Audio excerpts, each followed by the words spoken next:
So the more I see about the Epstein files and I see what's going on, the way this is all happening, the general human response is we're all going to be traumatized and have fucking PTSD over this.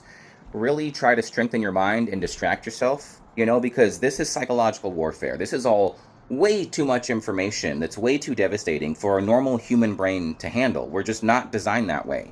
Luckily, I was trained by the United States military, so I have a little bit more psychological strength, I would say. Plus, I've been through all kinds of traumatic shit in my life, and I know that's not the same for everybody. So, some people maybe shouldn't really dive deep into this stuff because it's really NSFL, a lot of it. Just stuff that is really going to be damaging to your brain if you can't compartmentalize properly. So, with that being said, I'm starting to see, and this has kind of been going on for a while, where this sort of general idea of if you're in the Epstein files, that you're like somehow implicated or part of it. And we really need to nip that in the bud because that's just going to muddy the waters and throw us all off of the actual criminals and co-conspirators and clients, okay? Epstein apparently emailed fucking everybody. Fucking knew so many people. Like, this guy might just be like the actual devil or the boogeyman or something.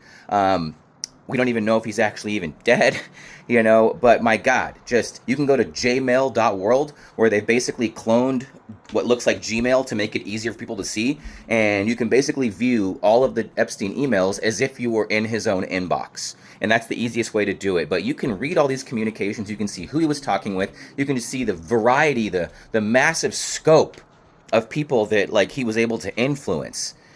And what people need to understand is just because Jeffrey Epstein talked about someone or somebody was mentioned, it doesn't mean that they're someone that was doing all the fucking horrible things that were like happening at, LSJ or fucking Zora Ranch or all these other fucking properties. It doesn't mean they're like actually implicated because they were mentioned. And that's very important because like stupid Pam Bondi's dumbass list, it's, you know how like the fucking people that will lie, they will just take that list and then they'll post it to places and make boomers believe that that's the list, right? They're not gonna see what we all see. All these fucking like MAGA boomers will totally just see some fucking right-wing podcaster or some stupid post on X show the list and then be like, see, it was all them too, right?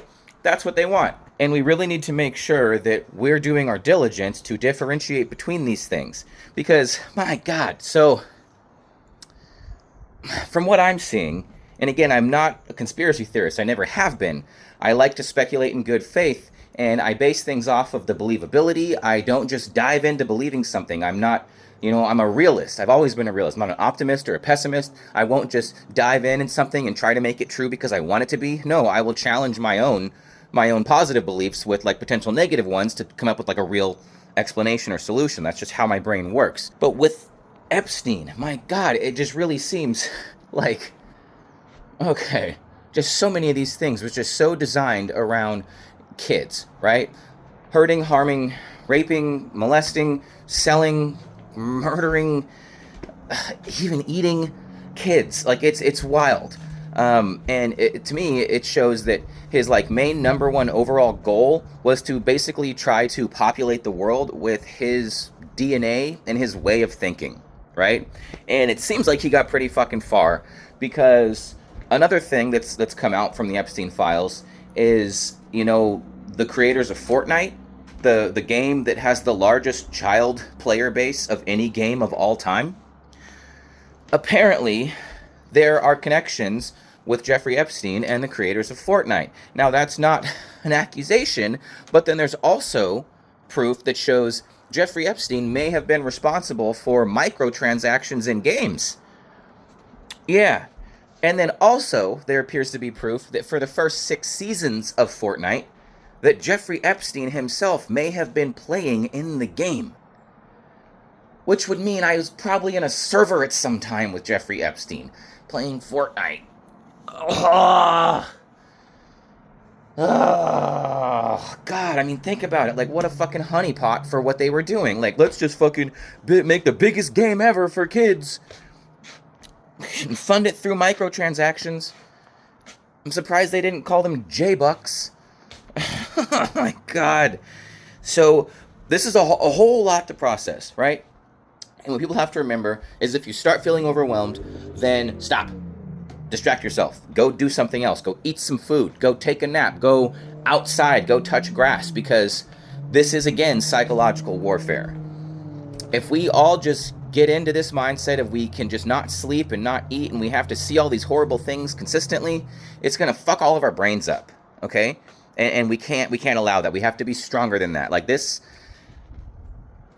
is real, just, it's hard for everyone. Like I said, no one's brains are just naturally designed to be able to handle this level of information, because it's so much realization of how much this group of people has actually been affecting all of our lives for so long. That's hard to handle. So don't try to like handle it all at once, is what I'm saying. Like don't start asking yourself those existential questions. Just distract yourself. All right, like this is going to be a rough time. I'm not a fucking therapist or psychologist. I just know what works for me, and I think that the way I'm able to handle stuff like this can work for other people as well. So again, distractions, be aware of, making sure you're in the right state of mind before you go into like looking into some of these things, because it's rough. There's a lot of stuff. There's a lot of, like I said, really, really not sufficient for life things. So yeah, just protect your mental health. That's all I'm trying to say.